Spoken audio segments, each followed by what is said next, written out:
এই তো এবার রেডি হয়ে গেছি, এবার বেরিয়ে পড়ব।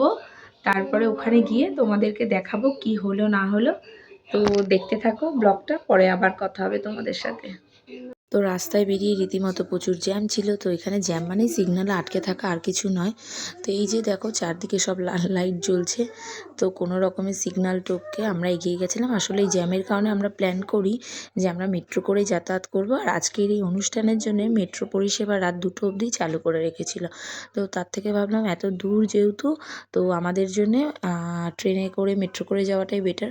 তো মেট্রো করে যাওয়ার পরিকল্পনাটা নিয়েছিলাম। তো এই যে মেট্রো করে প্রায় এসেই গেছি। এই হলো সেই স্টেডিয়াম যেখানে তোমার 2022-এর ওয়ার্ল্ড কাপের ফাইনাল খেলা হয়েছিল, লুইসেল স্টেডিয়াম। তো এই যে অ্যাকচুয়ালি মেট্রো থেকে নেবেই একটুখানি হাঁটা পথ, কিন্তু যেহেতু এই প্রোগ্রামটা রাখা হয়েছে তো অনেকটা দূর দিয়ে ঘুরে সেই জায়গাটায় যাওয়ার ব্যবস্থা করা হয়েছে, যাতে কোনো রকম ভিড় বা জঞ্জট না হয়। তো এই তো ভিড় জঞ্জট কোনো রকমে না হওয়ার জন্য করেছে ঠিকই, কিন্তু আমাদের খুব অসুবিধা হচ্ছিলো, অনেকটা হেঁটে যাওয়া প্লাস ঠান্ডা, বাচ্চাদের নিয়ে আসাটা খুব মুশকিল। তো এই যে অবশেষে এসে পৌঁছে গেছি। এখানে অবশ্য ট্রাম ব্যবস্থা ছিল, আসা যাওয়া খুব ইজি, কিন্তু এই আজকে প্রোগ্রামের জন্য ট্রাম ব্যবস্থাটাও বন্ধ করে দিয়েছে। তো কিছুক্ষণ আসার পর একটু দাঁড়িয়ে নিজেরা ফ্রেশ হয়ে নিলাম, ওয়াশরুমে গেলাম। গিয়ে এই যে দেখো কত লোক এখানে, সবাই যে যার মতো খাওয়া দাওয়া করছে, খেলা করছে, কেউ ফটো সেশন করছে, সব কিছু। আর ওদিকে তো প্রোগ্রাম চলছেই। তো আমরা ভাবলাম যে না একটু কিছুটা ফটো বা ভিডিও শ্যুট করে নিই, কারণ এরপর ভিড় বেড়ে গেলে আর হবে না। তো এই যে ওয়াশরুম থেকে বেরিয়ে এসে একটু করে চিপস টিপস খাওয়া দাওয়া করে নিলাম, জল টল খেয়ে, বাচ্চারা শুধু সবাই মিলে। তো এই যে বাচ্চা তো খুব খুশি, আমার মেয়ে, সে দেখবে। তো এখানে কন্টিনিউয়াসলি প্রচুর লোকজন ছিল, আর যেটা খুব ভালো লাগছিল এখানে না প্রচুর পুলিশ ব্যবস্থা, এবং যারা এই যে নানা রকম ময়লা পরিষ্কার করে তারা কন্টিনিউয়াসলি এই কাজগুলো করে যাচ্ছিল। এই যে দেখো ধীরে ধীরে দেখছিলাম, বেশ অনেকটাই বাড়ছিল। আর প্রোগ্রাম হবে না এই বিল্ডিং দুটোর মধ্যে, এটাকে বলা হয় লুইসেল ভলভোবার। আর এই যে এখানে তোমার অলরেডি স্টেজে প্রোগ্রাম হচ্ছিল, আর এই যে পুরনো গত বছর 25-এ কীভাবে উদ্বোধন করা হচ্ছিলো সেটা ডেমো সেশনটা সেখানে দেখানো হচ্ছিলো। এখানে অনেক ডিজেরাও এসেছিলো, অনেক ব্যান্ড এসেছিলো। আমি যেহেতু খুব এত একটা এগুলো দেখি না বা জানি না, তাই বলতে পারবো না। কী একটা নাম ছিল আমি এই মুহূর্তে মনে করতে পারছি না। আর এটা ছিল একটা ভিআইপি জোন, এখানে টিকিট কেটে ঢুকতে হতো। Per head 300 Qatari riyal. আর হচ্ছে 7 ইয়ার্স ওপরে যে বেবিরা আছে তাদের জন্য ছিল 150 রিয়াল। তো এই আর কি। তো প্লাস ওখানে ছিল কম্পালসারি ফুড। তো এখান থেকেও অ্যাকচুয়ালি স্টেজটা দেখা যাচ্ছিলো সেম, শুধু ভেতরে এন্টারটেনমেন্ট করার জন্য কিছু আলাদা ডান্স হচ্ছিলো। তো এটাই, আর কিছুই না। তো বেশ ভালোই লাগছিলো দেখতে চারপাশটা। আর প্রচুর লোকের ভিড় হয়েছিল, নানা জাতি নির্বিশেষে সবাইকেই দেখা যাচ্ছিলো। তো আমি এর আগে গেছি, তবে এইভাবে কখনো এতটা ক্লোজলিভাবে যাওয়া হয়নি। তো এইবার গিয়ে বেশ ভালোই লাগছিলো।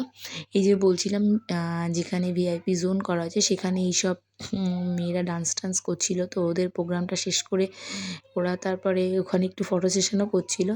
তো আমরা অনেকক্ষণ ঘোরাফেরা করার পর ভাবলাম এবার একটু বসি। তো বসে আমি আর ছেলে মিলে একটু ভিডিও করে নিচ্ছিলাম। এই ফাঁকে মেয়ে তার এক বন্ধুকে পেয়ে দিব্যি খেলা করলো।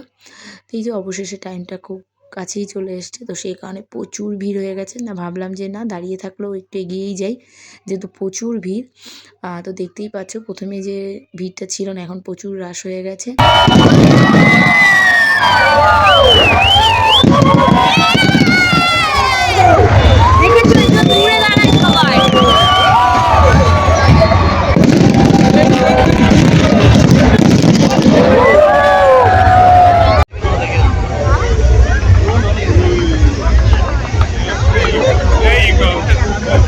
আয়ুষ দেখতে পাচ্ছ ওইটা দেখো, ওখানে কি হচ্ছে হর্সের ওখানে, ওগুলো দেখ।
এই যে দারুণ মজা হলো।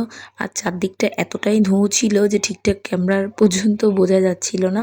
তো যেই শোটা শেষ হয়েছে আমরা তৎক্ষণাৎ বেরিয়ে পড়েছিলাম। আর এতটাই জ্যাম, আর দেখছো কিভাবে ঘুরিয়ে ঘুরিয়ে যাতায়াতের ব্যবস্থা করছে যাতে কোনোভাবে মেট্রো স্টেশন বা যাওয়ার পথে কোনো রকম হুড়োহুড়ি বা জ্যামে পড়তে মানুষকে না হয়।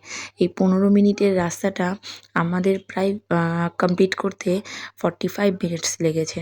তো এই যে দেখো, আর ব্যবস্থাও খুব ভালো ছিল। এইদিকে এটা হচ্ছে হর্স পুলিশ, এরা কন্টিনিউয়াসলি ওটা নিয়ে ঘুরেই যাচ্ছিল। আর ঢুকেই দেখো কি ক্লাউড মেট্রো স্টেশনে।